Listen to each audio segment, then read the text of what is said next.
matter what they say. Cause we're fast, fleet, on our feet, you can't compete. So take a seat and get out of our way. We're gonna deny you in our insane asylum. Cause we're big, bad, and blue. We're gonna score and there's nothing you can do. Cause we're big, bad, and blue. We're gonna run all over you.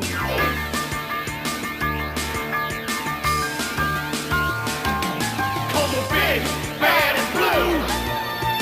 We're gonna score and there's nothing you can do. Cause we're big, bad, and blue.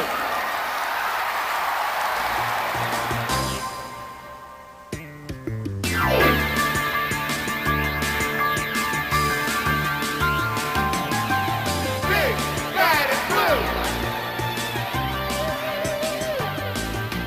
Big, bad, and blue. Hi, everybody. I'm Scott Garceau. Welcome to Big, Bad, and Blue, the story of the inaugural season of our Canadian Football League team. Over the next half hour, we'll take a look back at the remarkable '94 season as the team with no name nearly won the Grey Cup championship. We'll look back at the battle with the NFL for the Colts name, meet the players, and spend some time with CFL Coach of the Year Don Matthews. But first, let's go back to February of last year, the birth of the Baltimore Football Club and the start of a storybook season. There you go. And here's Memorial Stadium. In a whirlwind span of 5 days, Jim Spiro signed a 5-year Memorial Stadium lease with Mayor Kurt Schmoke, was officially awarded a franchise by the Canadian Football League, and signed the club's marquee player, quarterback Tracy Ham. When I first got the franchise here on February 17th, 1994, every day was a monumental day. We had to go right to work because of the time factor of getting ready. From there, we had to renovate a stadium. We also had to sign another 100 players to bring to training camp that Jim Pop just worked his tail end off on doing. And so every day was just a monumental day. And with each date, from announcing the name on March 1st, to press conferences, to adding corporate sponsors and people getting involved with the team, we had a lot to do in a short period of time. I remember the first luncheon we had, which was in mid-April, that we had over 500 people attend. And again, people, the fans, were very happy to have football back in Baltimore. In late May, John Unitas helped kick off training camp at Towson State. Spiros also brought back Baltimore icons like the Colts band, the Big Wheel, and had a Colts alumni bash when 62 former players came back to the stadium. During the season, the club honored Baltimore sports legends like Lenny Moore, Jim Parker, and Earl Weaver in the Ring of Honor. I thought it was important to honor these guys who made this town what it is today. Memorial Stadium, there's a lot of ghosts here in this stadium, and after a 40-year history, I feel that these people who played here in this building deserve to be honored. So that's why I started the Ring of Honor, and something that's going to be an ongoing tradition here with our organization. In August, the CFL awarded the 1997 Grey Cup game to Baltimore, the first time the Canadian Football League title will be decided below the 49th parallel, a fact not lost on Spiros or Commissioner Larry Smith. We felt it was important to go after the Grey Cup and have it here in 1997. So it's another feather in our cap, and I'm looking forward to having that event here in 1997. Baltimore has exceeded our expectations. Clearly, we thought that Jim would have not only a successful on-field team performance, but we felt he would do well at the gate. We did not expect, however, that he would do as well as he did financially, which is very positive for Baltimore and the CFL. His name will be the Baltimore Colts. Saying there was no other choice, Spiros named his team the Baltimore CFL Colts on March 1st. I took the lead of the fans.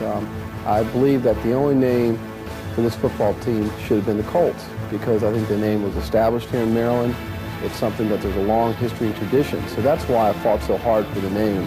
And it's what the fans wanted, so it was a very easy decision. On April 29th, the Indianapolis Colts, the National Football League, and NFL Properties sued Spiros, and by June, a court order forced Baltimore to call itself the CFLs for the '94 season.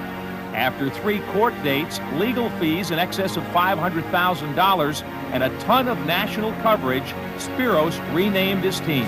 You know, we gave it our best shot. We took it all the way through December. And I think that I let the fans, again, vote on what the name of this football team should be. And it's the Baltimore Football Club, because no matter where we go or when we line up here and play at Memorial Stadium, I believe they're still going to chant COLTS, and there's nothing anybody can do about that.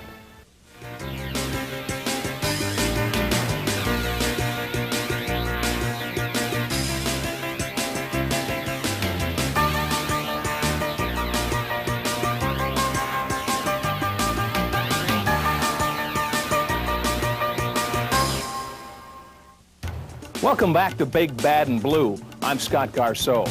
You know, 9 months after Jim Spiros brought pro football back to Baltimore, that expansion team was playing for the league championship Grey Cup. The team won 16 of 23 games and became only the 7th true expansion team to qualify for the playoffs in its first year. This truly was a season to remember. The football team accepted the challenge, and they went out and did exactly what we thought we did. It made me very proud. After a preseason win in Shreveport, 29,000 fans welcomed pro football back to Baltimore and watched a thriller as Baltimore beat the defending Eastern Division champion Winnipeg Blue Bombers 45-43 on a 47-yard field goal by Donald Igwebuike with no time remaining in overtime. That was one of the dream games that you hope that your fans will be able to see if you're trying to sell a new franchise. And I think the end of the game with kicking a field goal with no time on the clock for the home team to win, that was just a little icing on the cake. In the season opener, Tracy Ham hooked up with Chris Armstrong for 2 touchdowns and a 28-20 win in Toronto to win the first game in club history. Without Jim Spiros, we don't have a football team here. He's the guy that went out on the limb. He brought you all in here, and he is the one that deserves the first game ball, the first of many, I hope. Congratulations. Yes, he was the one that made it all happen for us, and he had 100% support for all of us. He's been an ideal owner for a coach. He just gave us the ball and let us run with it, and so we gave him the ball and let him spike it.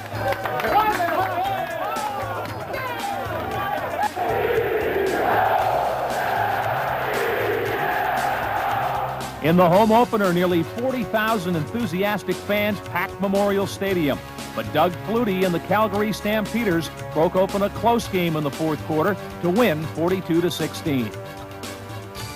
Following a win over Shreveport and a loss in Winnipeg, Baltimore won a wild one against the Las Vegas Posse as cornerback Irvin Smith tackled Curtis Mayfield at the 2-yard line to seal a 38-33 victory. 4 days later, Baltimore rolled up almost 600 yards in total offense to beat Hamilton 30-15. Ham passed for 442 yards, 224 to Chris Armstrong. After Toronto upset Baltimore on August 20th, Baltimore went on the road and beat up on Hamilton 28-17 and Shreveport 28-16. Mike Pringle ran for a season-high 232 yards at Shreveport. Into Shreveport territory. He's going to go all the way. Pringle breaks out of the pack. 10-5. Touchdown, Mike Pringle. A disappointing 30-29 loss to Sacramento dropped the team to 6-4.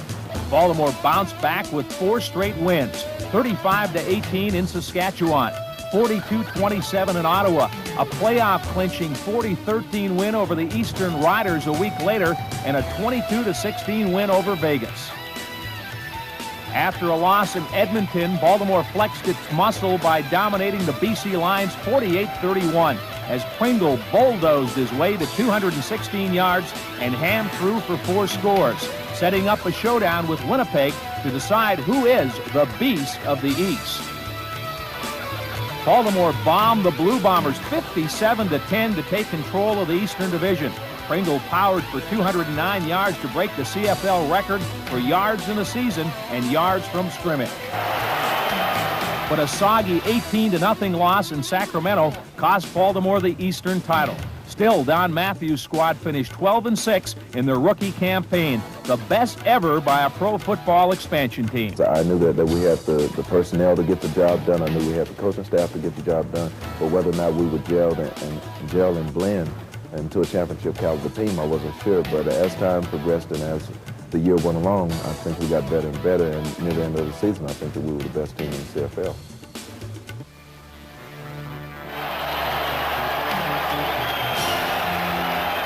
On November 12th, the first playoff game at Memorial Stadium in 17 years had the natives restless.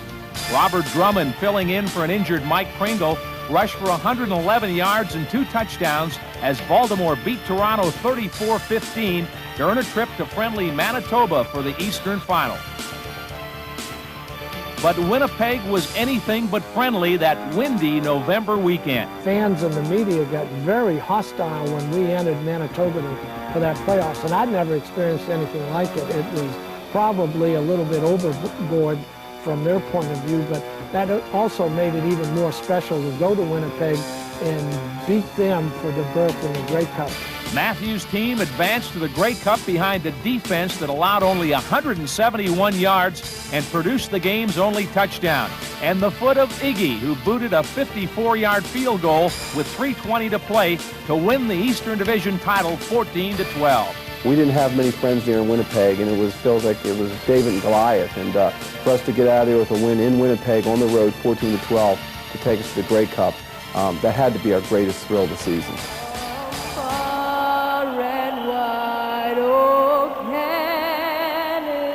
A week later at the BC Place in Vancouver, the hometown Lions in Baltimore hooked up in one of the best Grey Cups ever played. Baltimore built a 20-10 lead early in the third quarter as linebacker Elvin Walton and Grey Cup MVP Carl Anthony turned in the play of the day for a score. Late in the fourth quarter, with the game tied at 23, a controversial 43-yard reception by Ray Alexander gave BC great field position. And with no time remaining, Louis Passaglia booted a 38-yard field goal for a 26-23 win and a dramatic Grey Cup championship. I think that we have some bitter feelings that the game was stolen away from us a little bit, but regardless of that, we had our chances. We weren't able to do it, but it makes us all the more determined to do it this year. It was a great game, and I thought it was a fantastic opportunity for the league, which I think helped the league a lot. I think we had the right 2 teams in it, and our goal now is next year to be in Saskatchewan, and this year bring the Grey Cup home, be the first U.S. team ever to win a Grey Cup.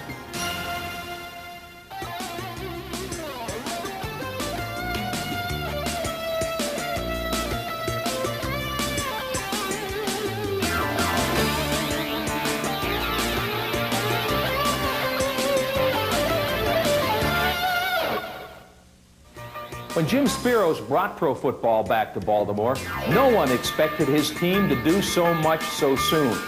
No one except head coach Don Matthews, who predicted from day one his team would make a run at the championship. Let's meet the 1994 CFL Coach of the Year and the players who helped him get to the Grey Cup. Well, I'm proud of the fact that everybody in the organization accepted that premise, picked up that challenge, and did exactly as we said we could. A winner of 6 Grey Cup titles, Matthews rebuilt winning teams in BC, Toronto, and Saskatchewan before coming to Baltimore. On August 10th, he became the 6th coach in CFL history to win 100 games and the 2nd fastest to reach that plateau. Only NFL and CFL Hall of Famer Bud Grant did it quicker. To build the Baltimore team and to win it here with the team that we were able to build from scratch made it very, very special. And to be able to do it the 2nd fastest in the history of the league, I think that's probably another special thing that I'll always remember. Matthews was honored for building that team from scratch with his 2nd Coach of the Year award. He built this team by surrounding defensive veterans with skilled rookies and watched them gel by crunch time. At the end of the year, I felt that we were the best team in the Canadian Football League, and that was the bitter disappointment of not bringing home the cup. Even though his team didn't bring home the cup, They earned respect throughout the Canadian Football League as the team to beat in 1995. We talked to our football team at the end of the year and told them that it's not just good enough to be better than these other teams. We've got to get way better. Everyone's out going to be gunning for the Baltimore CFL football team this year, and that's exactly how we want it.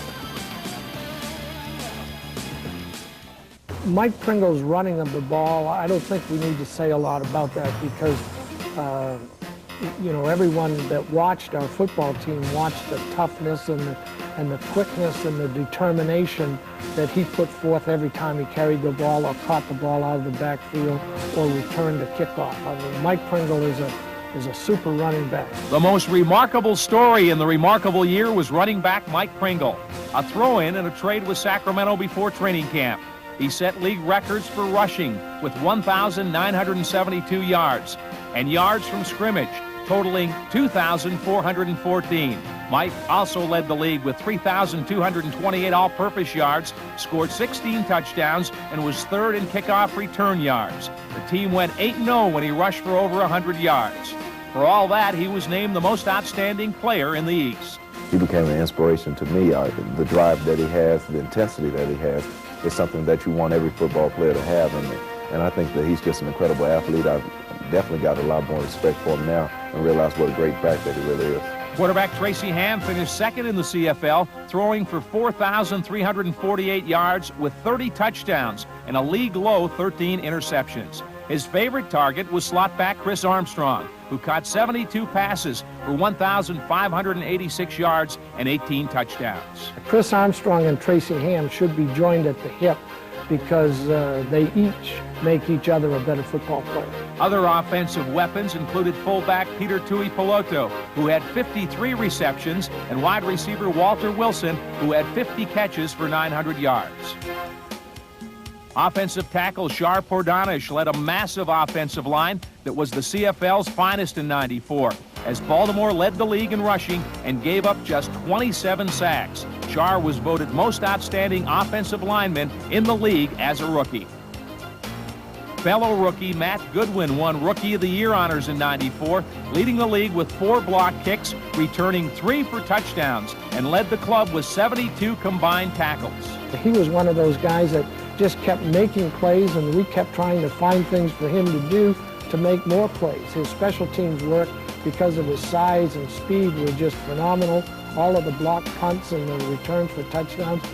We just have to continue to find things for Matt Goodwin to do, because every time we give him a challenge, he comes up and is just spectacular. On defense, veterans Gerald Bayless and O.J. Brigance provided stability up front. Linebacker Tracy Gravely led the club in defensive tackles, while Elvin Walton became a special teams terror. The secondary of Urban Smith, Charles Anthony, Michael Brooks, Ken Watson, and Carl Anthony started as a unit in all 23 games. But it was the addition of Elfrid Payton at midseason that proved to be the missing link, as the defense chopped off 100 yards per game after Payton's arrival. In midseason, when Elfrid came in, he certainly put it all together, and everybody else also on defense in the middle of the season decided to bring their level of play up another notch. And I feel that at the end of the year, when everybody was focusing on all cylinders or functioning on all cylinders, we were the best defense in the league, and that certainly was evident through the playoffs. On special teams, Lester Smith led the CFL in punt returns with an 11.4 average. Punter Josh Miller led the league in both average and net average, and kicker Donald Igwe became a cult hero in Baltimore. Iggy finished 4th in the CFL with 184 points. He hit 16 of his final 17 field goals, and his 54-yarder in Winnipeg sent Baltimore to the Grey Cup. Donald's kicking went a little bit downhill in the middle of the season. It was unfortunate we had to replace him, but when we brought him back, he was better than ever. And absolutely, that 54-yarder in Winnipeg was a clutch, high-pressure kick that won the game for us and put us in the Grey Cup. So Donald, as long as he works on his skill, he can be as fine a kicker as there is in the league.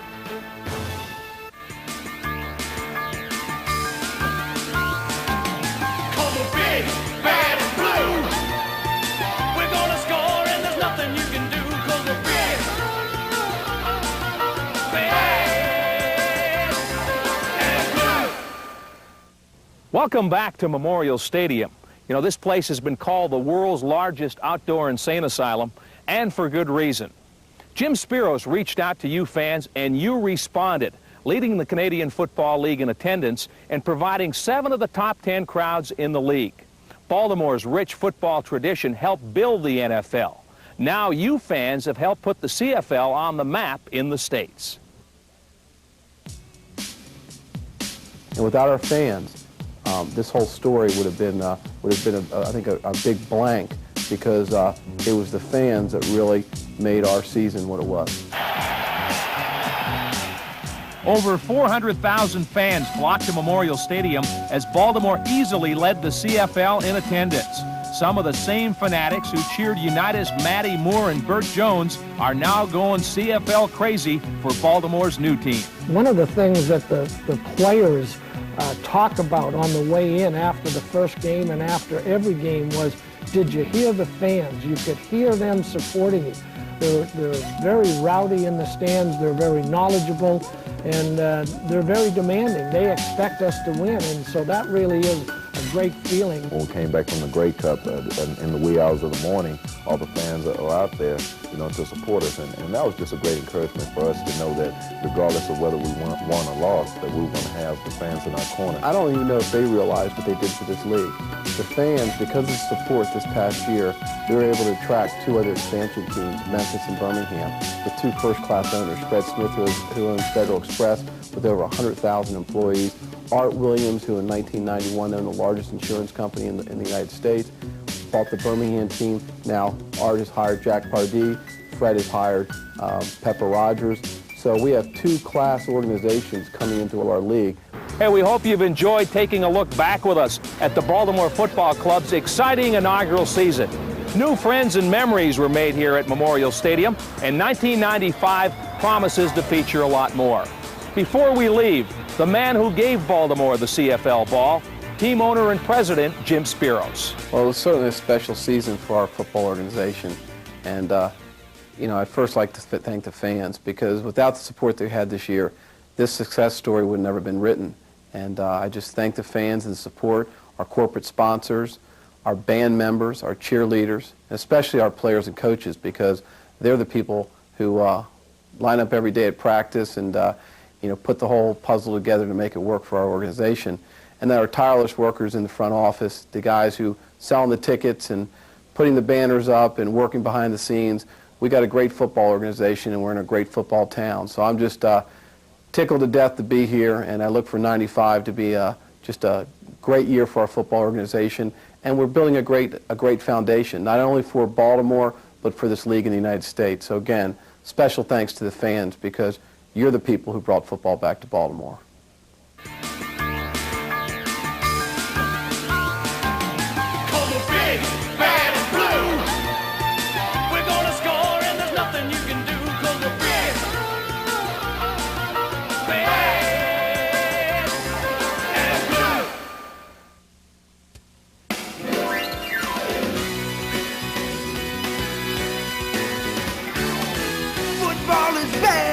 It's a brand new day. Now the town is rocking at the CFL games. Catch all the action on News Channel 2. Good gosh almighty, it's so exciting. Catch the CFL games. Yeah, Baltimore CFL games.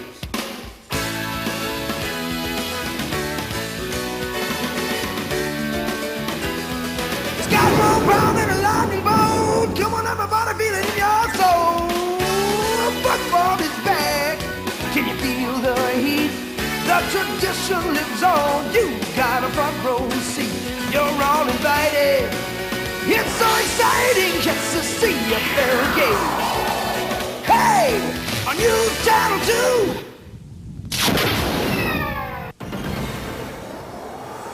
2. Rudy, you gotta hate him. We had Calgary beat down in Sacramento. The first thing I think about is Houdini. And he pulled one out of his hat. He really brings the game to another level. And they came back and beat us. Drop back about 40 yards, scramble around and then throw it and get away with it. He's very intelligent, and he's a born leader, and you hate playing against them. We have guys in this league like Gizmo Williams that can return punts better than anyone I've ever seen in my life. You cannot give him a crack or else he will take it to the zone on you quickly. Gave me one little move and boom, I went for it and he was gone. Pinball. Somebody gave him the right name. And you wonder how a guy so small can create so much excitement. Pinball. When you play a pinball machine, you see the ball going all around. That's what it's just like. That was a jet going down that sideline, wasn't it? The level of talent in the CFL has probably been the best kept secret in North America for a long, long time. It's a more wide open game, a little faster paced. There's more scoring in this league. You go into the fourth quarter, you can be up 3 touchdowns and the game is not out of reach. I mean, you can have 10 minutes left in the game. The game is still not out of reach. A fast-moving, exciting, entertaining style of a football game. I think the CFL has it all over any league.